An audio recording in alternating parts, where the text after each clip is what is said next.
وزیراعظم شہباز شریف کابینہ اجلاس سے اس وقت گفتگو کر رہے ہیں۔ کراؤن پرنس محمد بن سلمان اور ترکی کے پریزیڈنٹ جناب طیب اردوان اور میں نے پاکستان کے بہاف پہ اس معاہدے کے اوپر دستخط کیے۔ اس سے پہلے آپ جانتے ہیں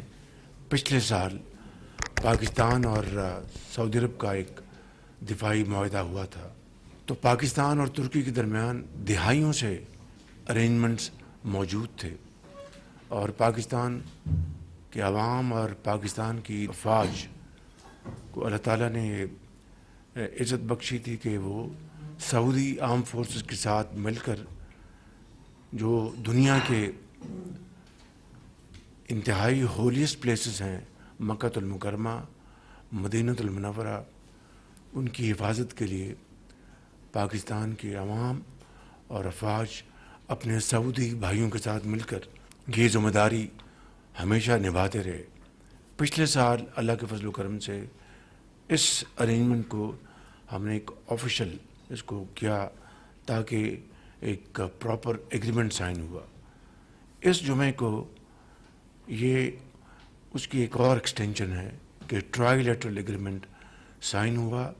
جس کا مقصد یہ ہے کہ خطے میں امن، ترقی اور خوشحالی کو فروغ دیا جائے۔ اس کا مقصد قطعاً یہ نہیں کہ کوئی ایگریشن ہو، it is for entirely for defensive purposes, for peace, tranquillity and progress in the region, نہ صرف ان تین ممالک کے درمیان بلکہ پوری جو مسلم امہ ہے اس کے لیے یہ میں سمجھتا ہوں کہ یہ معاہدہ انتہائی باعث تقویت ہے۔ اس حوالے سے میں یقیناً deputy prime minister Ishaq Dar صاحب کو اور خصوصی طور پر میں فیلڈ مارشل سید عاصم منیر صاحب کو بھی اس حوالے سے مبارکباد دینا چاہتا ہوں کہ انہوں نے اس معاہدے کے لیے، اور یہ معاہدہ کوئی آج کی بات نہیں ہے، یہ پچھلے کئی سال سے اس کے اوپر کاوشیں جاری تھیں، جو کہ اس جمعے کو الحمدللہ وہ پایہ تکمیل تک پہنچی۔ اور پچھلے دنوں میں بدقسمتی سے پاکستان کے بعض علاقوں میں دہشت گردوں نے دہشت گردی کا بازار گرم کیا۔ ہنگو میں ہمارے بہت پولیس والے شہید ہوئے، سوات میں ہمارے جوان شہید ہوئے، میجر حافظ احسان الہی نے جام شہادت نوش کیا، اسی طریقے سے کیپٹن حمزہ اکرم، انہوں نے پاکستان کے لیے اپنے خون کا نذرانہ پیش کیا، اور اسی طریقے سے ڈی ایس پی دیار خان، انہوں نے اس دھرتی کے لیے اپنے خون کا نذرانہ پیش کیا، اور پاکستان کے لاکھوں ہزاروں بچے اور بچیاں ان کو بچاتے ہوئے اپنے بچوں کو وہ یتیم کر گئے، اور پاکستان کی حفاظت کا انہوں نے اپنا جو فرض انتہائی جوانمردی اور دلیری اور بہادری سے ادا کیا۔ ہمیں آج ان سب کے لیے ہاتھ اٹھا کر اللہ تعالیٰ کے حضور ہمیں دعا کرنی ہے۔ اس کے ساتھ ہی ہمارے ایک انتہائی درینہ رفیق اقبال چنڑ، جو بھاولپور سے بڑی معروف سیاسی شخصیت تھی، وہ اللہ تعالیٰ کے پیارے ہو گئے۔ یہ وہ شخص ہیں جو برے وقت کے ساتھی تھے۔ میں ان کو میاں محمد نواز شریف ان کو ذاتی طور پر 1985 سے جانتے تھے، جب یہ ایک کاؤنسلر منتخب ہوئے۔ وہ دن آیا اور آج کے دن آیا، نہ صرف یہ کہ ان کے پاؤں میں کبھی لغزش نہیں آئی، میں ذاتی طور پر گواہ ہوں کہ یہ شخص برے وقت میں چٹان کی طرح مسلم لیگ نون کے ساتھ کھڑا رہا، اور میں سمجھتا ہوں کہ اس طرح کے واقعات سے نہ صرف ایک انسانیت کی تکریم ہوتی ہے، اس کا قد بڑھتا ہے، بلکہ دنیا ایسے شخص کی عزت اور احترام کرتی ہے۔ میں آگے بڑھنے سے پہلے سردار یوسف صاحب سے گزارش کروں گا کہ ان سب شہداء اور اقبال چرن کے لیے دعا فرمائیں۔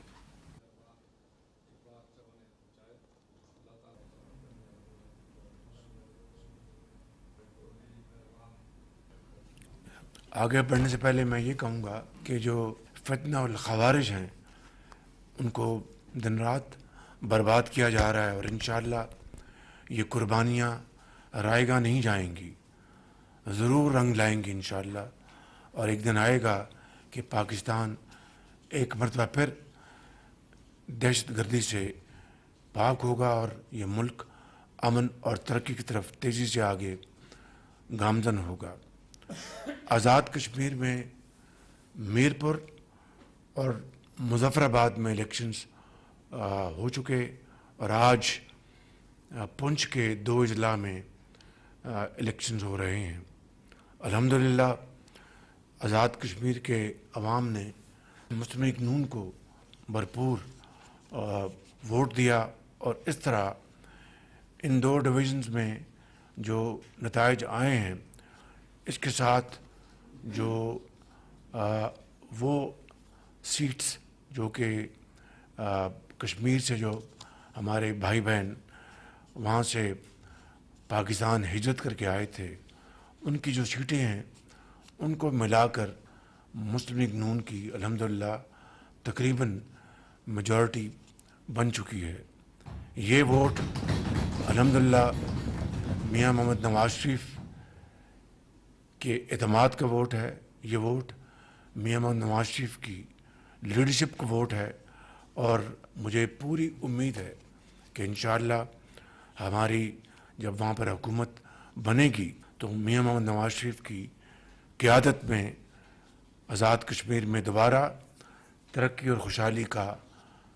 سفر شروع ہوگا۔ اس کے لیے میں تمام آزاد کشمیر کے اپنے بھائی بہنوں کا شکریہ ادا کرنا چاہتا ہوں جنہوں نے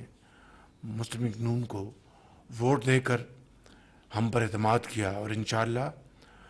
ہم ان کے اعتماد پر پورا اترنے کی کوشش کریں گے۔ کسی بھی مہذب معاشرے میں لا قانونیت کی اجازت نہیں دی جا سکتی۔ اگر کوئی مطالبہ ہے، اگر کوئی معاملات ہیں، ان کو میز پر بیٹھ کر بات چیت کے ذریعے حل کرنا چاہیے۔ اسی حوالے سے میں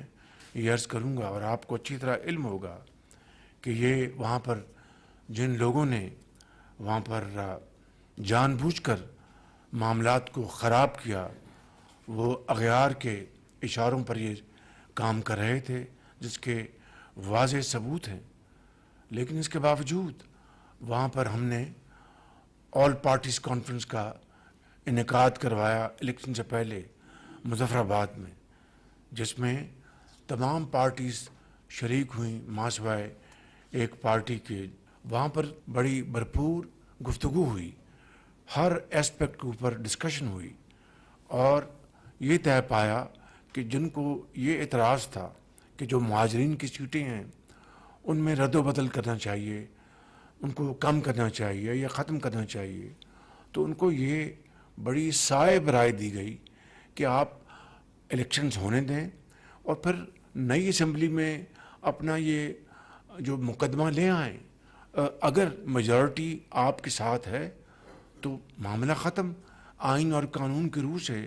وہ معاملہ اسی طریقے سے طے ہو جائے گا۔ تمام باتیں طے ہو گئیں، اس کے اوپر وہ اڑے رہے، بے جا ضد کی، جس نے بدقسمتی سے معاملات کو خراب کر دیا۔ میں آج بھی یہ سمجھتا ہوں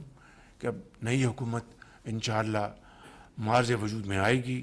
تو ان کے ساتھ پھر گفتگو کرنے کا سلسلہ جاری کرنے کا معاملہ انشاءاللہ آگے بڑھے گا۔ مجھے امید ہے کہ جو صرف تلے ہوئے ہیں کہ ہم نے خرابی کرنی ہے، ہم نے وہاں پر اناکی مچانی ہے، تو ان کو تو اس کی اجازت نہیں دی جائے گی، لیکن جو امن کے ساتھ اور تحمل کے ساتھ، برداشت کے ساتھ معاملات کے اوپر بات چیت کرنا چاہتے ہیں تو انشاءاللہ ان کے لیے نئی حکومت یہ موقع مہیا کرے گی۔ جشن آزادی کی آمد ہے اور پوری قوم اس کو شاہ شان منانے کے لیے بھرپور تیاریاں کر رہی ہیں۔ حکومت پاکستان اور تمام صوبے مل کر عوام کے ساتھ انشاءاللہ 14 اگست روایتی طور پر انشاءاللہ بڑی شان و شوکت کے ساتھ منائیں گے، اور اس بات کا دوبارہ عہد کریں گے کہ انشاءاللہ ہم سب مل کر پاکستان کو صحیح معنوں میں قائد کا پاکستان بنائیں گے، اور محنت، امانت اور دیانت کے ساتھ پاکستان کو اس کا دنیا میں ایک باوقار مقام دلوائیں گے۔ انشاءاللہ یہ ہوگا اور ضرور ہوگا۔ آپ سب کا شکریہ۔ پاکستان پائندہ باد۔